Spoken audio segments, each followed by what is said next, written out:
बिस्मिल्लाहिर्रहमानिर्रहीम। अस्सलाम वालेकुम व्यूअर्स, मैं उम्मीद करती हूँ कि आप सब खैरियत के साथ होंगे। खुदा आपको खुश रखे, आबाद रखे और ढेरों खुशियाँ अता फरमाए। आज अपने इस प्रोग्राम में मैं आपके साथ बहुत ही टेस्टी फ्रूट केक की रेसिपी शेयर कर रही हूँ। बहुत इजी तरीके के साथ मैं आज आपको फ्रूट केक की ये रेसिपी बनाना सिखाऊंगी। मेरी इस रेसिपी को फॉलो करते हुए आप बहुत ही ज़बरदस्त सा फ्रूट केक घर पर रेडी कर सकते हैं। अगर आपको मेरी आज की फ्रूट केक की ये रेसिपी पसंद आए तो कमेंट सेक्शन में अपनी राय के बारे में मुझे ज़रूर बताइएगा कि आपको मेरी आज की फ्रूट केक की ये रेसिपी कैसी लगी। इसी के साथ ही अब हम चलते हैं अपनी आज की रेसिपी की तरफ। आज हम बहुत ही टेस्टी फ्रूट केक की रेसिपी बनाने जा रहे हैं। फ्रूट केक बनाने के लिए सबसे पहले हमने मोल्ड को रेडी करना है। ब्रश की मदद से इस पर इस तरीके के साथ हमने ऑयल लगा लेना है और इसकी साइडों पर भी हमने इस तरीके के साथ ऑयल लगा लेना है और फिर इसमें इस तरीके के साथ हमने बटर पेपर ऐड करना है। आप देख सकते हैं कि बहुत ही इजी तरीके के साथ बटर पेपर मोल्ड में लग चुका है। अगर आपके पास बटर पेपर नहीं है तो इसकी जगह आप मोल्ड को ऑयल से ऑयली करके इसके ऊपर थोड़ा सा आटा भी डस्ट कर सकते हैं। ये भी आपको बटर पेपर का ही काम देगा।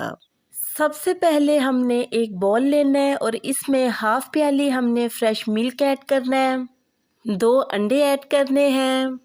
अंडों की स्मेल को ख़त्म करने के लिए इसमें हमने 1/4 table spoon vanilla essence add करना है। 1/4 कप कुकिंग ऑयल ऐड करना है। 1 चुटकी येलो फूड कलर ऐड करना है। ये हमारे फ्रूट केक को एक खूबसूरत सा कलर देगा। येलो फूड कलर ऑप्शनल है, आप चाहें तो आप इसको स्किप भी कर सकते हैं। हाफ प्याली हमने शुगर ऐड करनी है। इसको हमने ग्राइंडर की मदद से पीस लिया है ताकि ये आसानी के साथ हमारे बैटर में मिक्स हो जाए। चम्मच की मदद से इन सारी चीज़ों को हमने अच्छे तरीके के साथ मिक्स कर लेना है। आप देख सकते हैं कि चीनी बैटर में मिक्स हो चुकी है और लास्ट में इसमें हमने 1 कप मैदा ऐड करना है और साथ ही half tablespoon baking powder add करना है। चम्मच की मदद से मैदे को फौरन ही हमने बैटर में मिक्स कर लेना है। आप भी मेरी आज की फ्रूट केक की इस रेसिपी को ज़रूर ट्राई कीजिएगा और अपने घर वालों और बच्चों को भी इसको ज़रूर बना के दीजिएगा। उनको भी आपकी फ्रूट केक की ये रेसिपी बहुत पसंद आएगी।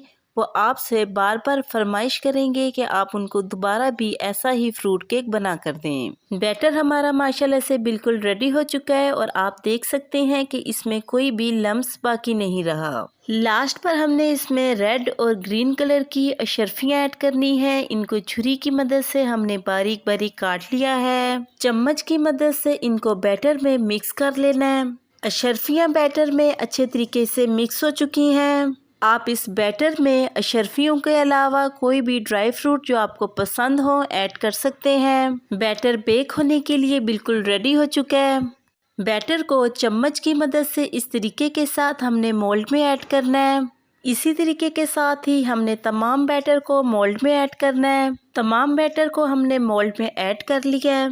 इस स्टेप पर हमने एक पतीला लेना है और इसको मीडियम फ्लेम पे गर्म करना है। जैसे ही पतीला गर्म हो चूल्हे की फ्लेम को हमने स्लो कर देना है। पतीले में हमने इस तरीके से बेकिंग स्टैंड ऐड करना है।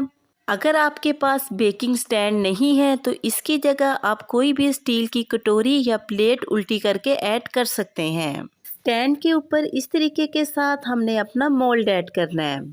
ढक्कन की मदद से इसको कवर कर देना है और 1 घंटे के लिए इसको बेक करना है। चूल्हे की फ्लेम को हमने स्लो रखना है, हाई फ्लेम पे हमने इसको बेक नहीं करना। 1 घंटा गुजर चुका है और हमारा फ्रूट केक बेक होकर बिल्कुल रेडी हो चुका है। बटर पेपर को उतार कर छुरी की मदद से हमने इसकी कटिंग कर लेनी है। आप देख सकते हैं कि इस तरीके के साथ हमने इसकी कटिंग कर ली है। येलो फूड कलर ऐड करने से कितना ज़बरदस्त सा येलो येलो सा कलर हमारे फ्रूट केक में आया है। अगर आपको भी मेरी आज की फ्रूट केक की ये रेसिपी पसंद आए तो कमेंट सेक्शन में अपनी राय के बारे में मुझे ज़रूर बताइएगा कि आपको मेरी आज की फ्रूट केक की ये रेसिपी कैसी लगी, और साथ ही मेरे चैनल को सब्सक्राइब करना और बेल आइकन के बटन को प्रेस करना मत भूलिएगा। इससे मेरी न्यू आने वाली हर वीडियो का नोटिफिकेशन आपको आसानी मिलता रहेगा। मैं अब आपसे दोबारा मिलूंगी नेक्स्ट प्रोग्राम में एक नई रेसिपी के साथ। तब तक के लिए अपना बहुत ही ख्याल रखिएगा और मुझे अपनी दुआओं में जरूर याद रखिएगा। मैं अब आपसे इजाजत चाहती हूँ। अल्लाह हाफिज।